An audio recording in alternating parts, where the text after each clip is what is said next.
All right, I think I'm on. Welcome, welcome, welcome.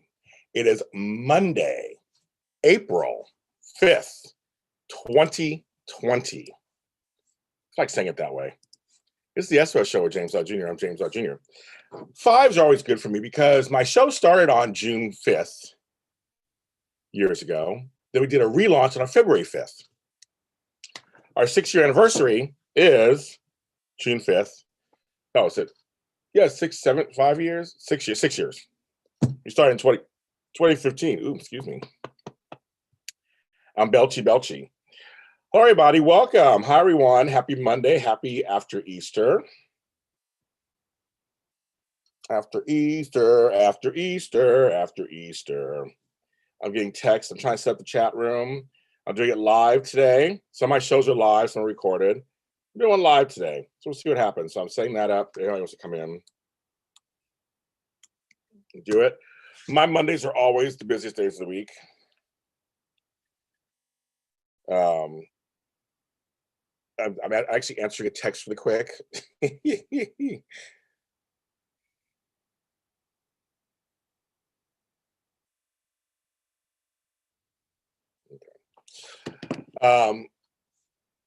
So I'm here. You see by the title, 7 things. Look at my hands. I'm good at math. 7 things that I wish I knew before becoming a professional organizer. I think I wrote organizer. I can't remember what I wrote on here. Professional organizer.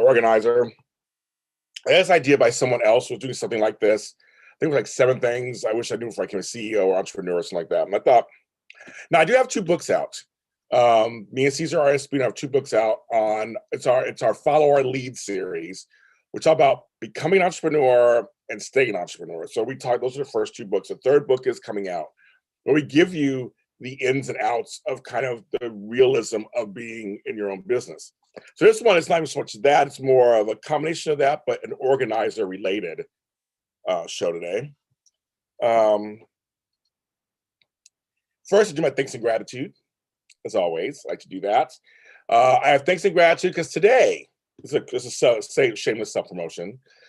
I have a new show called JLJ This Morning. It was born out of another concept that didn't work, and they let me have the name. I'm JLJ Media. I turned the concept into something that I'm very proud of. It's about giving thanks and gratitude every day. But it's a short, quick show, audio or video, on JLJ in the morning, 5 days a week, Monday through Friday, right now. Me and some of my friends talk about different various things for encouragement, positivity, realism,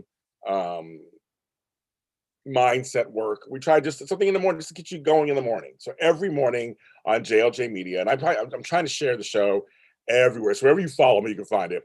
But it's on every audio platform. I'm just so grateful that thought came into my brain. So thank you, God, for planting that seed in my brain to put something positive out. We have a lot of negative things out there, and rightly so. I mean, I totally get it. But we have to balance it on some level. And I think that it's okay to feel positive, and have positive breaks from all the negative stuff that's out there. It's not putting your head in the sand. I'm not saying don't think of anything that's hard out there, but you can't live on that 24/7. You just will go crazy. Your brain, your psyche, everything will just go bonkers. So you have to balance it out with something positive, encouraging. It's also why live in the world? Despair, depression, things like that happen sometimes when I read the news. I need something out to counter that a little bit. And again, it's just a moment of, we have to work this out somehow, right? So check that out everywhere. YouTube channel, JLJ Media. JLJ This Morning. Easy to remember. JLJ This Morning on JLJ Media. It's James Lott Jr. It's me. I'm thankful for that. I'm also thankful for, I had a peaceful weekend, which was very nice. I'm thankful for that. I do my numbers on Monday for all my shows, and I want to thank you for making the SOS show at James Lott Jr. one of my top shows of all time, one of my top shows every week, one of my top shows every month. Thanks for listening to this. If you subscribe, listening, and or watch it, I appreciate it. I appreciate all my guests. I have more coming up. I'm playing a big 6th anniversary show in June. I love doing the show. I love talking about organizing. I love, love, love the whole world. I'm reading stuff all the time, devouring materials and stuff. I just love it. I love showcasing other organizers, and I really excited to do that. So I just want to thank you that I really appreciate this show, that you guys deem this show worthy of something to listen to. So I'm just happy, happy, happy, happy. Okay, so I'll get right into it. These are 7 things that I found out as I was organizing, as I started doing the business. I've been in business 12 years. So if you guys are wondering, like, how long have you been in business? I've been in business 12 years. Seen it all, heard it all, done it all, just about. Every once in a while, something new comes up, and you're like, oh. But I'm here, still doing it. I'm getting older. I'm not as in shape as I used to be. I totally admit that. And these are things that I've kind of learned and either sought solutions or found interesting or just go, oh, okay. Now, not all organizers may know some of this stuff or experience some of it. So this is stuff that I personally have kind of gone through, and I'm going to share this experience with you. I got this high hair going on right now. I'm like, I don't know what to do with it. Looking out. Number one, it's manual labor. To physically organize when you're actually in doing the work, when you're organizing with your client or for your client, it's work. You understand? It's not some cutesy little thing where you just, oh, I'll just put something over here and I'll organize that. Sometimes standing over and folding something for 2 hours can really take a toll on your back, your legs, your feet. All the bending over, all the bending down, all the reaching, all the moving, the lifting, the sorting. I had to really learn as I went along. I didn't realize it was that labor intensive like that. I mean, I kind of knew on some level, but not really. You have to find ways to protect your body. Not all of us are gym toned, skinny waifs or whatever. We're all shapes and sizes. Anybody can organize. We're all shapes and sizes. We can do it. But we have to make sure we take care of ourselves. And I've learned that back braces, waist trainers, wristband, all kinds of things sometimes can help you in the process. Learning how to lift correctly, learning how to bend down correctly, knowing your limits. It also goes into how long you decide to do a session. I limit my sessions to 3 to 4 hours. I don't do 8-hour, 10-hour jobs anymore. I have one client I may do 6 hours, 7 hours, but for the most part, that's every once in a while. I don't. My body's just like, no, James. Everything hurts. I'm trying to get back in shape. I'm actually going to, after this, do a little walk. So I'm trying to get back in shape. But like now, it's manual labor. So just keep that in mind. There is something about that you have to like work. Number 2, I just actually had a client who did work with me who's not ready again. Clients aren't always ready. They're not. They may call you. They may even hire you. But sometimes during that first session or first couple of sessions, the realness of their situation comes out. It can be very emotional for people. It can be very jarring for people. What you unearth could be something they don't want to see or they haven't seen. It can go the other way too, where they're very happy. Oh my goodness, it's wonderful. I see the difference. But some people are the opposite at first. They're like, ooh, okay. Some folks are embarrassed. They feel this judgment. They judge themselves. So I always go, okay.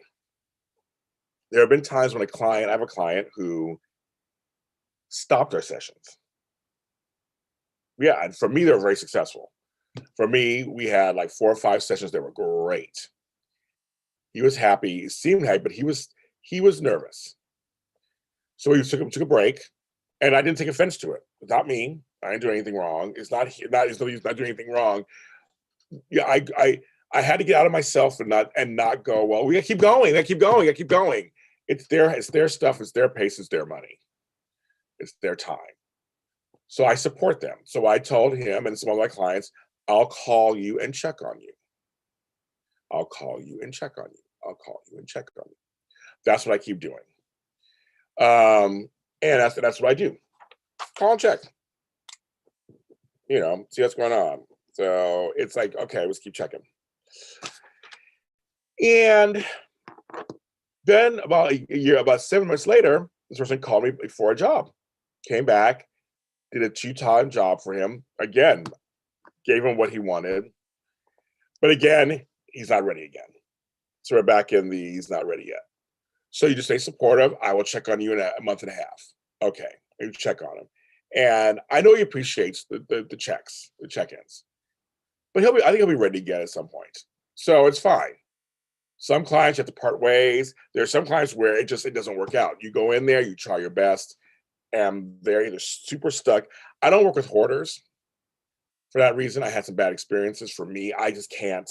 I don't have the training, nor do I want the training. I don't want to do it. I don't want to work with hoarders.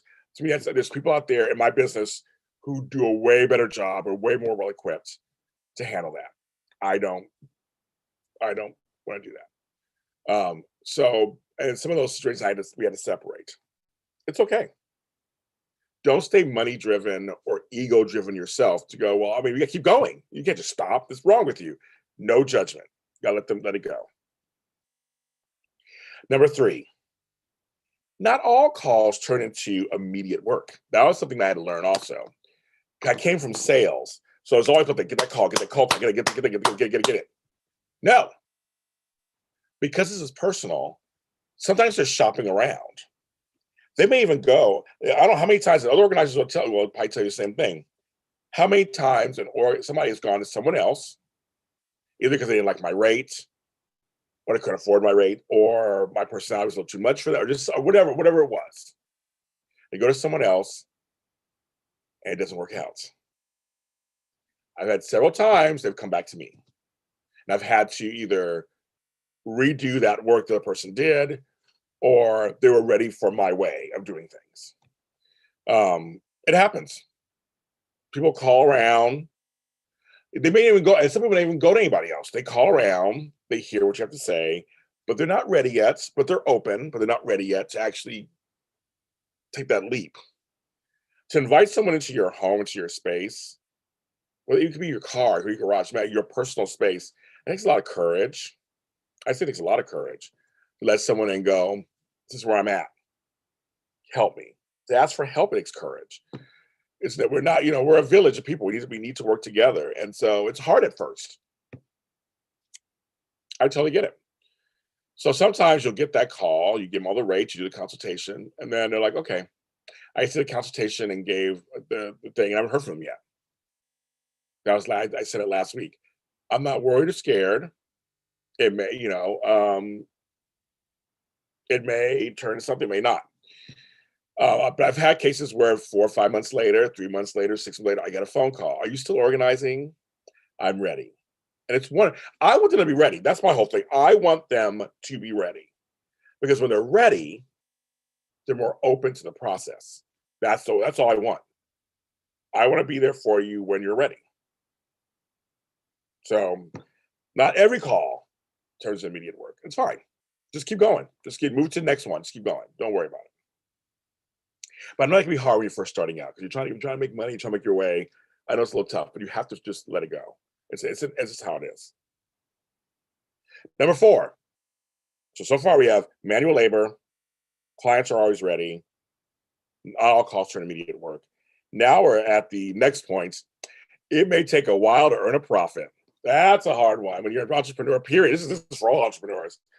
We're in a society where everybody tells you fast, hard. You got to get it. You got to make $1 million by next week and all that kind of stuff. Realistically, that's not how it happens, folks. That's fine. It's scary because you're like, okay, I got to make money. I learned, it took me 2 years before I made a profit, like a significant profit. I mean, the first year, I think I broke even, which I was excited. I was like, yes. And the second year is when I was like, oh my God, I think I made a little bit of money, the profit. It is, when I say profit, for me, it was, I made enough money to cover my bills and cover my expenses. I had no extra money to kind of put back in the business yet or save. That happened 2 years later. That's when I started going, okay, your rates move up, this changes, things start happening, and you start making money. But it's not true. It sometimes takes a while. You have to build it. You have to build it. You have to build. Pound the pavement. And I say that in quotes because now it's not pavement, but it's wherever it is. And you may not make that profit right away. It may be a small one. I cried over my profit. I just cried a little bit, a little tear in my eye. Takes a while sometimes. It'll be okay. Number 5. I've talked about this before. If you've heard my Male in the Professional Organizing Industry series, which is here on JLJ Media, you can listen to it. Or actually, you have to watch it. It's on YouTube. It's viewed as a woman's job. I was never told this. Because I know it's a job. I know it's a business. So when I came into it 12 years ago, I know it's a business. And the woman that I was introduced to it with was Julie Morgenstern's book, Organizing from the Inside Out. She's a woman, but I didn't take it as woman's work. I loved the way her mind thought. I felt the same way about organizing. I loved her suggestions. It was more purely just like, oh, she's an organizer. Okay, got it. It's a business. I didn't think it was just for women. Now, years ago, I went to nursing when nursing was mostly women, back 30 years ago. So I remember that whole experience. I always talk about that too. But I wish I had known that that people are going to view this as women's work, and many in the industry view it as women's work. So I've gotten some discrimination about that. And I've gotten certain jobs because I've gotten to talk to you about that. So I just wish I had known that ahead of time. I love women in this industry. I have many friends who are women in this industry, and I love them, and I learn a lot from them. But there's no gender specific.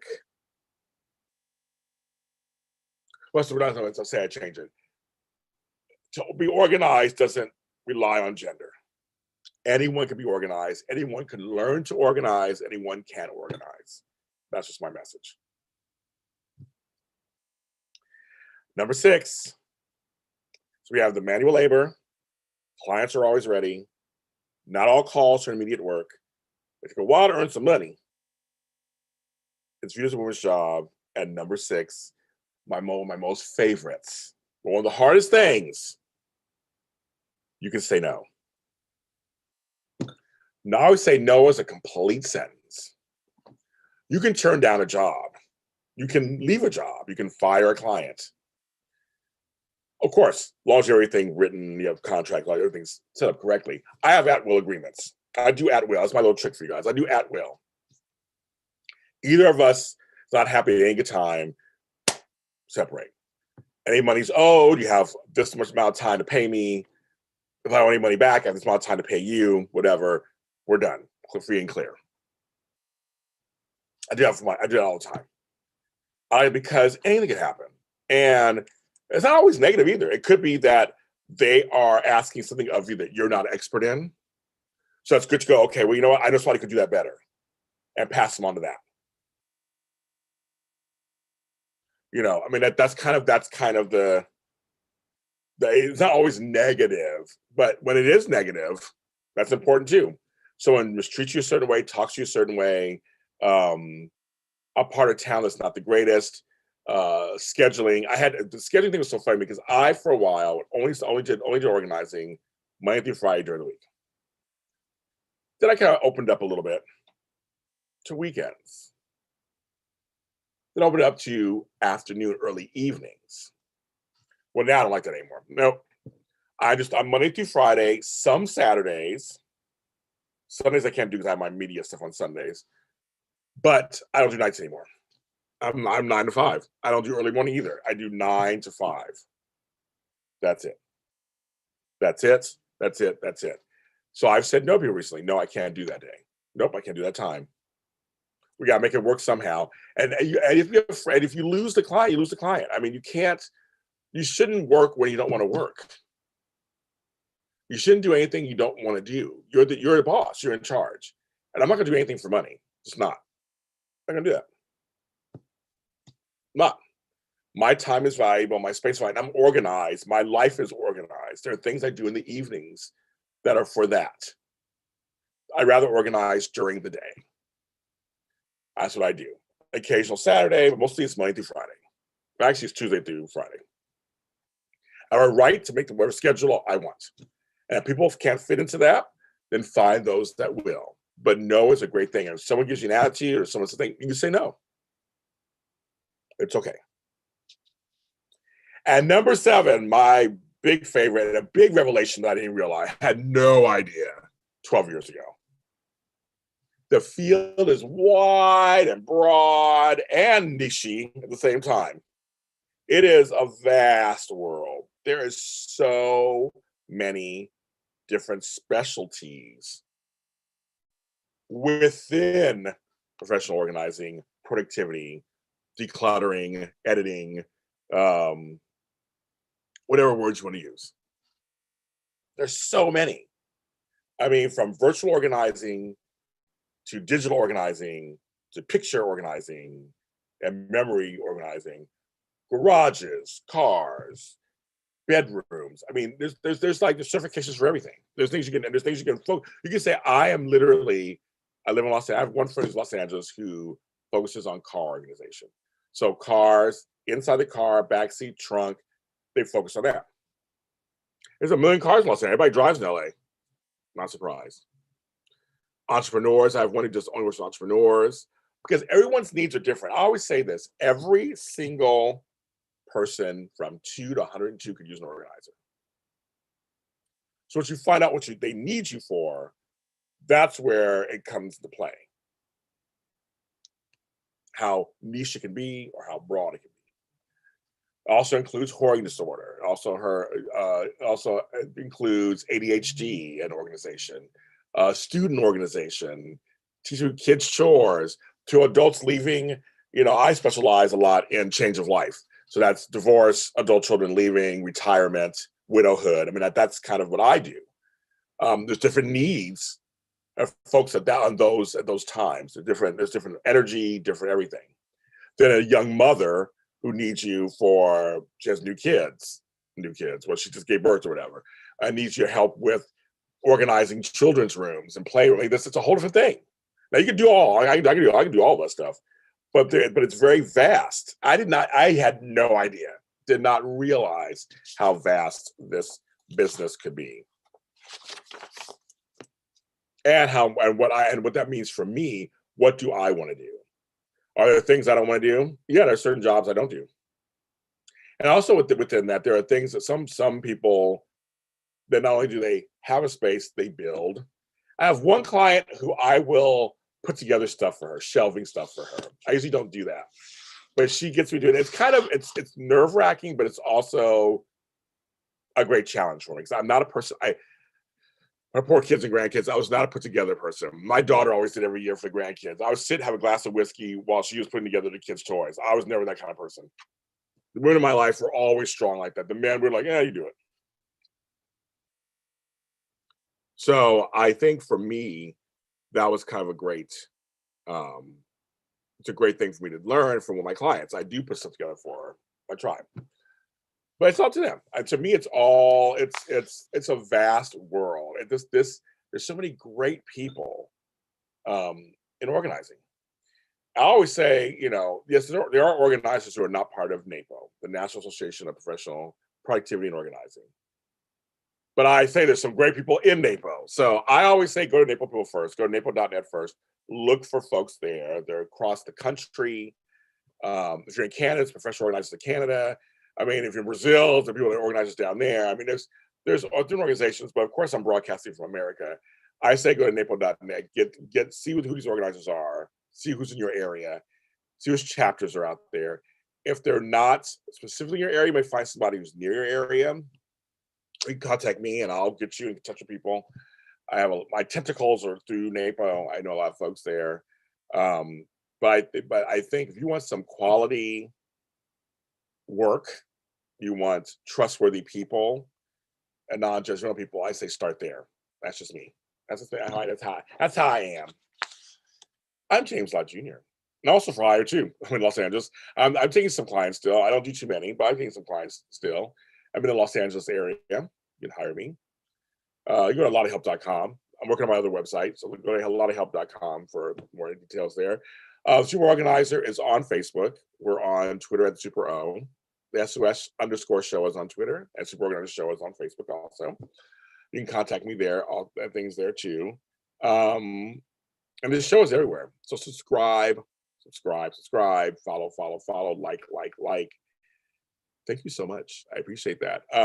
Spring is here. Sprung. For some people, it's Easter break. All right. Yeah, spring break, Easter break, spring break.